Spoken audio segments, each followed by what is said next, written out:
मेरा नाम बलवीर है। आज हम मेरा नाम बलवीर है। नमस्कार सभी साथियों को। आज हम डिस्कशन करेंगे कि एबॉर्शन क्या होता है। एबॉर्शन का मतलब होता है कि मदर प्रेगनेंसी तो कंसीव कर ली, लेकिन वो प्रेगनेंसी डिलीवरी तक नहीं पहुंच रही है। डिलीवरी से पहले ही बच्चे में यूट्रस से बाहर आ रहा है। उसके वेरियस कोज होते हैं, जिनकी कोज की हम बात करेंगे, टाइप ऑफ एबॉर्शन की हम बात करेंगे, और उसका ट्रीटमेंट का हम सारा डिटेल से डिस्कशन करेंगे सभी चीजों का। एबॉर्शन क्या होता है? एबॉर्शन में होता है कि प्रेगनेंसी कंसीव करने के बाद में फिटस का वेट 500 ग्राम वेट और 22 वीक तक प्रेगनेंसी से पहले जो फिटस यूट्रस मदर की बच्चादानी बोलते हैं, जिसको यूट्रस से बाहर आता है, तो उसको एबॉर्शन बोला जाता है। और एबॉर्शन होते ही मदर की क्या पल्स रेट हाई हो जाती है, हाइपोटेंशन होने के चांस ज़्यादा होते हैं। तो फिटस का वेट 500 ग्राम से कम होना चाहिए, 22 वीक से पहले होनी चाहिए, और पल्स रेट हाई हो जाता है। इस कंडीशन को हम बोलते हैं एबॉर्शन। 22 वीक से लेके 28 वीक तक की होती है वो स्टिल बर्थ बोला जाता है, जिसमें बच्चा लाइव नहीं रह पाता है, ना एबॉर्शन में रहता है, ना 28 वीक तक रहता है। 28 वीक से 37 वीक के पहले जो डिलीवर होता है, उस बेबी को हम प्रीटर्म बेबी बोला जाता है।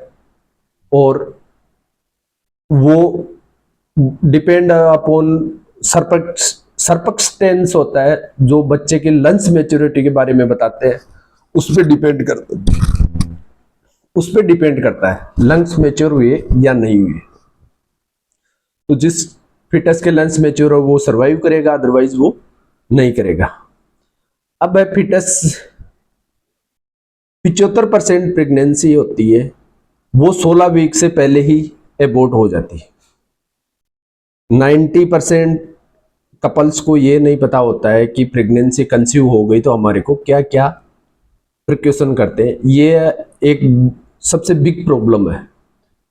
क्या प्रिकॉशन लेना चाहिए, क्या पता नहीं, क्या करना चाहिए, उनको पता नहीं चलता है। एक महीने कम स्पिरिट जाता है तो 4 वीक वैसे चले जाते हैं, फिर वो अपने कुछ ऐसी एक्टिविटी कर लेते हैं, कुछ खाना खा लेते हैं, जिससे एबॉर्शन 75% एबॉर्शन तो 16 वीक से पहले हो जाते हैं। 75% एबॉर्शन है वो 8 वीक के ही 8 वीक तक ही प्रेगनेंसी नहीं पहुंच पाती है, वहीं हो जाता है। तो ये तो होता है न्यू कपल्स के अंदर। अब इसका कारण क्या है? क्रोमोसोमल अबनॉर्मलिटी होती है। कई मदर होती है जिनमें क्रोमोसोमल अबनॉर्मलिटी की वजह से होते हैं, जैसे क्रोमोसोमल ट्रिपल हो गए, डबल हो गए, कम हो गए, तो इसकी वजह से वो होता है। दूसरी चीज, एनाटॉमिकल यूट्रस में डिफॉर्मिटीज की वजह से हो सकता है। अब इसका पता हमारे को जब प्रेगनेंसी कंसीव करते हैं उसी टाइम में पता चलता है, और उसी टाइम में हम जांच कराते हैं। ये एबॉर्शन के कारण है। हार्मोनल एंडोक्राइन भी एक कारण होता है, जैसे एलडी ल्यूटिनाइजिक फेज डिफेक्ट होता है, थायराइड की एबनॉर्मलिटी की वजह से होता है। ये हार्मोनल अबनॉर्मलिटी होती है। फिर होती है सर्वाइकल इनकॉम्पेटिबिलिटी। ये होती है मोस्ट कॉमन सेकेंड ट्राइमेस्टर में। सर्विक्स होती है जो वो बारी बारी डायलेट हो जाती है। जैसे ही फिटस 12 वीक में पहुंचता है, 14 वीक में पहुंचता है, फिर वो डायलेट हो जाती है। तो ये सर्वाइकल इनकम्पिटेंसी बोला जाता है। इसमें सर्विक्स का लूज हो जाता है। मदर के इन्फेक्शन होना। मदर को प्रेगनेंसी कंसीव करने से पहले रूबेला का टेस्ट जरूर करवाना चाहिए।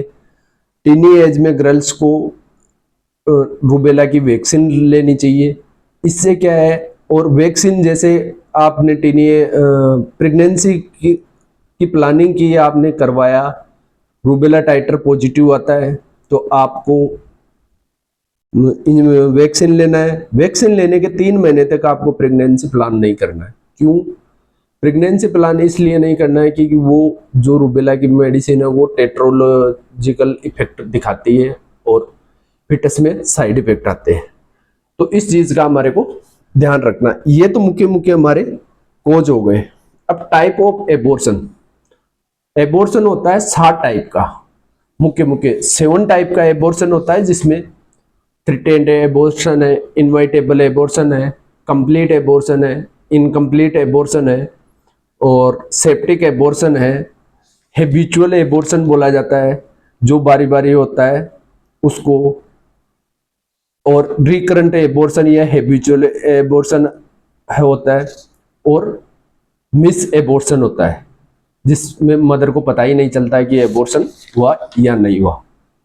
अब कुछ हमारे सामने ऐसे तथ्य आते हैं कि उसको डॉक्टर ने बोला एबॉर्शन हो रहा है, लेकिन रेस्ट करने के लिए बोला और उसकी प्रेगनेंसी सरवाइव करोगी। इस कंडीशन में क्या होता है, ये मैं आपको 7 टाइप बताया है। तो अब सेम हर मदर को सेम नहीं हो सकती ये प्रॉब्लम। किसी मदर को क्या होता है, किसी को अब जैसे कंप्लीट एबॉर्शन हो गया, उसमें आपको मदर को भी नहीं पता चलता है और डॉक्टर को भी नहीं।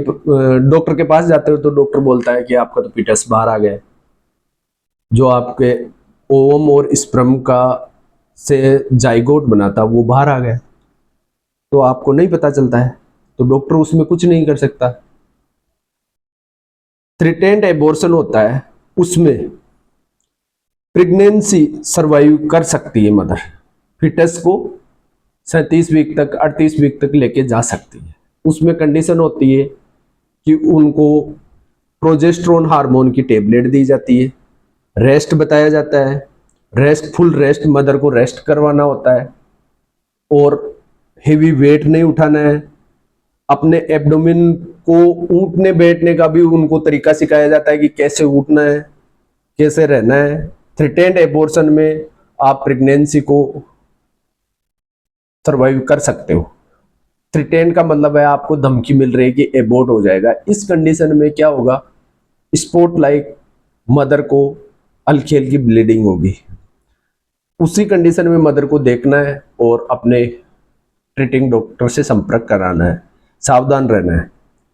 इसके बाद में इनवाइटेबल एबॉर्शंस। इनवाइटेबल एबॉर्शन है, इसमें सबसे ज़्यादा ये होता है कि प्रेगनेंसी को हम पॉसिबल नहीं है, प्रेगनेंसी आगे कंसीव मतलब आगे चलना, वो जैसे 14 वीक पे हो गई, 15 वीक पे हो गई, तो इसमें आप प्रेगनेंसी को 37-38 वीक तक नहीं लेके जा सकते हो। इसमें क्या होता है, आपका सर्वाइकल ओस ओपन होता है, मदर को एब्डोमिनल पेन होता है, वेजाइनल ब्लीडिंग होगी। ये से साइन सिम्टम आएंगे जिनसे आपको पता चल जाएगा और आप अपने ट्रीटिंग डॉक्टर, और फिटस की जो हाइट होगी वो आपको नहीं पता चलेगा। जैसे 12 वीक तक फिटस सिम्पाइसिस प्यूबिस से नीचे रहता है, 12 वीक के बाद में सिम्पाइसिस प्यूबिस से ऊपर आता है, तो वो इनवाइटेबल एबॉर्शन में उससे ऊपर ही रहेगा, उससे मतलब अपनी गेस्टेशनल एज से नीचे नहीं आएगा, वो बाद में आएगा। ये मोस्ट ऑफ इसमें क्या करते हैं, डॉक्टर के पास जाते हैं, सक्शन इवैक्यूएशन करते हैं, या इसको डायलेशन एंड इवैक्यूएशन ये मेथड है, ऑक्सीटोसिन भी लगा के इसको बाहर निकाला जा सकता है। तो इन चीजों का हमारे को ध्यान रखना है। Complete abortion. कंप्लीट एबॉर्शन में जैसे मदर बाथरूम गई, बाथरूम के अंदर ही उनको नहीं पता चला, यूरिन के साथ ही एक्सपेल आउट हो गया। मदर नाइट में सो रही है, तो आपको मदर को सुबह उसके जो बेड है वहां पे उनको ब्लीडिंग के साथ जैसे पानी गिरता है उस टाइप में, मतलब चारों तरफ ब्लीडिंग ब्लीडिंग मिलती है, तो वो है आपका कंप्लीट एबॉर्शन। उसमें कंप्लीट एबॉर्शन हो गया। इनकम्प्लीट में क्या होता है, कुछ चीज अंदर रह जाती है। इनकम्प्लीट एबॉर्शन में कुछ पार्ट्स बाहर आ जाते हैं, ये सबसे खतरनाक होता है। ये एक तो मदर को लिए हानिकारक होता है, कुछ जैसे क्लोट अंदर रह गए, तो ये सबसे ज्यादा मदर के लिए हानिकारक होता है। वो वहां से इन्फेक्शन स्टार्ट हो जाता है मदर को। तो इनकम्प्लीट में ओस ओपन होता है, आपको इस चीज का ध्यान रखना है और डॉक्टर से संपर्क करना है। रिकरेंट एबॉर्शन ये सेकेंड ट्राइमेस्टर में सबसे ज्यादा होता है, 12 वीक से लेके 28 वीक के बीच में। इसके टाइम में जैसे मदर ने एक बारी, आपको काफी हिस्ट्री लोगे तो हिस्ट्री में मिलेगा, एक बारी एबॉर्शन हुआ, 2 बारी हुआ, मदर बोलेगी मेरे को 2 महीने में हो गया, फिर बोलेगी 3 महीने में क्यों हो गया, कभी 16 वीक बताएंगे, 4 वीक में हो गया, 16 वीक में हो गया, 4 महीने में हो गया, 5 महीने में हो गया। आपको ये 3 और 3 से ज्यादा टाइम एबॉर्शन हो रहा है बारी बारी, 16 वीक, 12 वीक से के बाद में और 28 वीक से पहले बारी बारी ये एबॉर्शन हो रहा है, तो ये है रिकरेंट एबॉर्शन या हैबिचुअल एबॉर्शन। तो इसमें क्या होता है, मदर की जो सर्विक्स होती है उसकी कैपेसिटी कम हो जाती है और वो बारी बारी ओपनिंग होना लगती है। इसका ट्रीटमेंट क्या होता है, इसका आप अच्छे डॉक्टर से संपर्क करोगे तो इसका ट्रीटमेंट ये है कि इसके स्टीज लगाया जाता है, इन सर्कलेज मेथड बोला जाता है, मैकडोनाल्ड मेथड बोला जाता है, जो आपको 14 वीक, जैसे भी आप पीछे से हिस्ट्री दोगे डॉक्टर को, भाई 16 वीक में मेरी बारी बारी डिलीवरी, मतलब फिटस बाहर आ रहा था, एबॉर्शन पीछे एबॉर्शन हुआ था, 3-4 बारी हो गया, तो उसमें आपको मदर के पास जाओ, डॉक्टर के पास जाओगे, डॉक्टर आपको सारी वो डिटेल देके उसको हिस्ट्री कलेक्शन करके इन सर्कुलेज मेथड होता है, उससे सर्विक्स को सूचरिंग कर देगा। सूचरिंग करने के बाद में आपको इस चीज से प्रेगनेंसी ईडीटी एक्सपेक्टेड डेट, मैं आपको ये मेरा प्रीवियस वीडियो देखना, एक्सपेक्टेड डेट कैसे निकालते हैं। डॉक्टर आपकी एक्सपेक्टेड डेट से 2 सप्ताह 14 दिन पहले वो स्टेज ओपन कर देगा, डिलीवरी होगी उस टाइम में ओपन करेंगे, तो आपको वो नॉर्मली जब भी एब्डोमिनल पेन होंगे, नेचुरल प्रोसेस होगी, तो उसमें आपको डिलीवरी हो जाएगी। ये डॉक्टर ध्यान रखता है कि मैं, आप जिन डॉक्टर से ट्रीटमेंट लेते हो तो वो 14 दिन पहले ही आपके स्टिच को रिमूव कर देगा इन सर्कुलेज मेथड्स में। मिस एबॉर्शन है, मिस एबॉर्शन में फिटस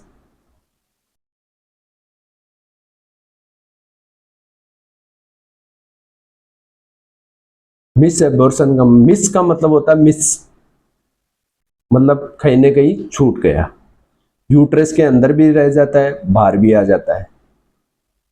जो हमारा फिटस जाइगोट बन रहा था वो बाहर भी आ सकता है, अंदर भी रह जाता है, कहीं ना कहीं मिस हो सकता है।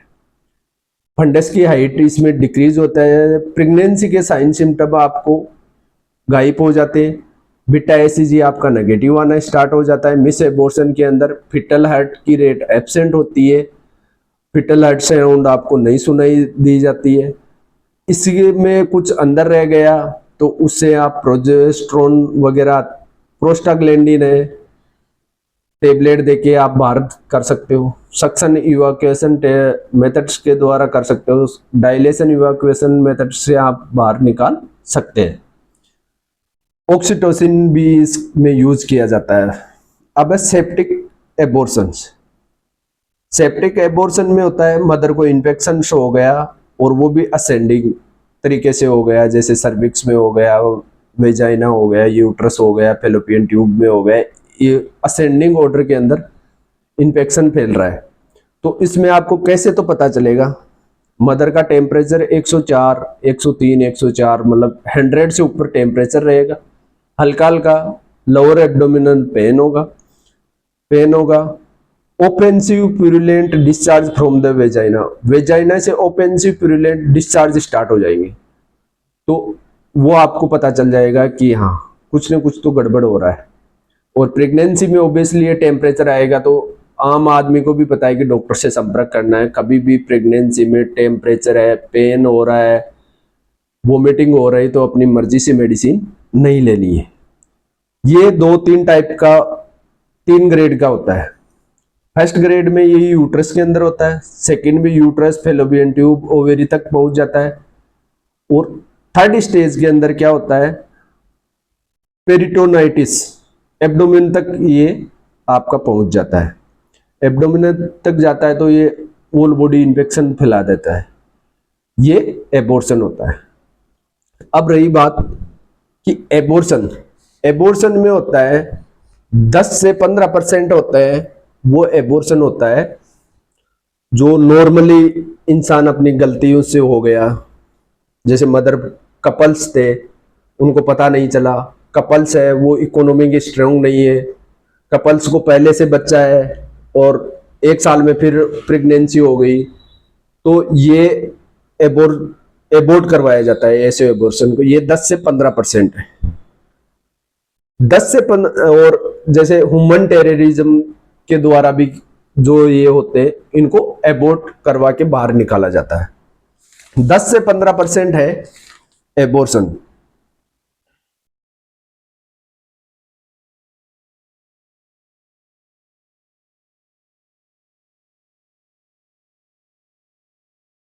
अनचाही प्रेगनेंसी हो गई। 10% एबॉर्शन होते हैं वो इलीगल होते हैं, जैसे रेप का केस हो गया, रेप विक्टिम हो गया, इलीगल है। वुमन अबनॉर्मलिटीज है, जैसे कि मदर के लिए वो हार्मफुल है, तो उस फिटस को हमारे को नहीं रखना है। हमारी फैक्ट्री बचेगी तो उसमें प्रोडक्शन और हो सकता है। 28 वीक का आपका फिटस होता है, तब तक हम सोचते हैं कि मदर बचे।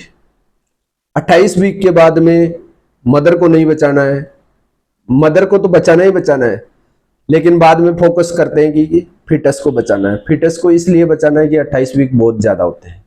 28 वीक के बाद में बच्चा डिलीवर कर सकता है, मतलब मदर ने 1 महीना और निकाल दिया, 2 महीने निकाल दिए, तो 32 वीक में, 34 वीक में डिलीवरी होती है, तो वो बच्चा सरवाइव कर सकता है, तो उस पर फोकस किया जाता है। 28 वीक से पहले फिटस पे फोकस नहीं किया जाता है। अब इंड्यूसिंग एबॉर्शन। इंड्यूसिंग एबॉर्शन है, मतलब एक क्यों करते हैं इंड्यूसिंग एबॉर्शन, आपको मैं कंडीशन बता दी, जैसे कि मदर के लिए हानिकारक है, मदर इकोनॉमिक स्ट्रांग नहीं है, गलती से प्रेगनेंसी, अनचाही प्रेगनेंसी हो गई, बच्चे में अबनॉर्मलिटी है, कोई क्रोमोसोमल अबनॉर्मलिटी है, और रेप केसेस है, इन चीजों में एबॉर्शन किया जाता है, उसको बोलते हैं इंड्यूसिंग एबॉर्शन। ये 2 तरीके से किया जाता है। कम टाइम का होता है तो उसको 46 डेज का होता है तो उसको टेबलेट दे के किया जाता है, और 56 डेज से ज्यादा हो जाता है तो उसको हम इंड्यूसिंग करते हैं। सक्शन इवैक्यूएशन है, डायलेशन इवैक्यूएशन मेथड है, ये देखे हम मैनुअली इवैक्यूएशन मेथड है, इनके द्वारा ये निकाला जाता, फिटस को बाहर निकाला जाता है, और इसको इंड्यूसिंग एबॉर्शन बोला जाता है। इसको सर्जिकल मेथड भी बोला जाता है। यह है टोटल सर्जिकल मेथड। तो आपको सक्शन इवैक्यूएशन मेथड है, ये सबसे अच्छा मेथड है।